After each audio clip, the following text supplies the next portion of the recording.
বন্ধুরা কেমন আছেন? আশা করি সবাই ভালো আছেন। তো আমি তাপস টেক বাংলাতে অনেক অনেক স্বাগত তোমাদের জন্য। তো আজকে এখানে ভিডিও শুট করছি, দেখতে পাচ্ছেন আমি একটা সাইকেলের উপর বসে আছি।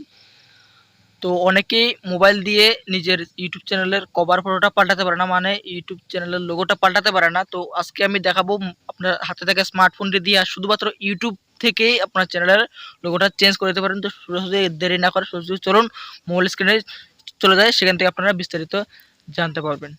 তো এখানে আমার চ্যানেলের লোগোতে ক্লিক করলাম। ক্লিক করার পরে এখানে আপনি এডিট চ্যানেলে চলে যাবেন। এডিট চ্যানেলে যাওয়ার পরে এখানে দেখবেন একটা ফটো ক্লিকের মতো একটা অপশন আছে। তো সেখানে ক্লিক করে আপনি গ্যালারি থেকে আপনার ফটো নিয়ে নিতে পারবেন আপনার মর্জি মতো, যেটা আপনি বানিয়ে রেখেছেন বা নিজে থেকে ফটো এখান থেকে ডাইরেক্ট শ্যুট করে দিয়ে দিতে পারবেন, কোনো অসুবিধা নেই। তো এখান থেকে আমি এখানে সেভ করে দিলাম। সেভ করার পরে এখানে দেখবেন ফটোটা কিন্তু এক্ষণের মধ্যে চলে আসবে। এই দেখুন আমার ফটোটা কিন্তু সেভ হয়ে গেছে। তো আমি এখান থেকে সোজাসুজি আমার যে ওয়াইটি স্টুডিও অ্যাপস আছে, ওয়াইটি স্টুডিও অ্যাপসে গিয়ে আমি দেখিয়ে দেবো আমার ফটোটা কিন্তু সেভ হয়েছে কিনা।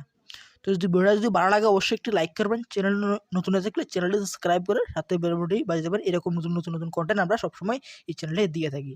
এই দেখুন আমার ফটোটা কিন্তু এখানে চলে এসেছে।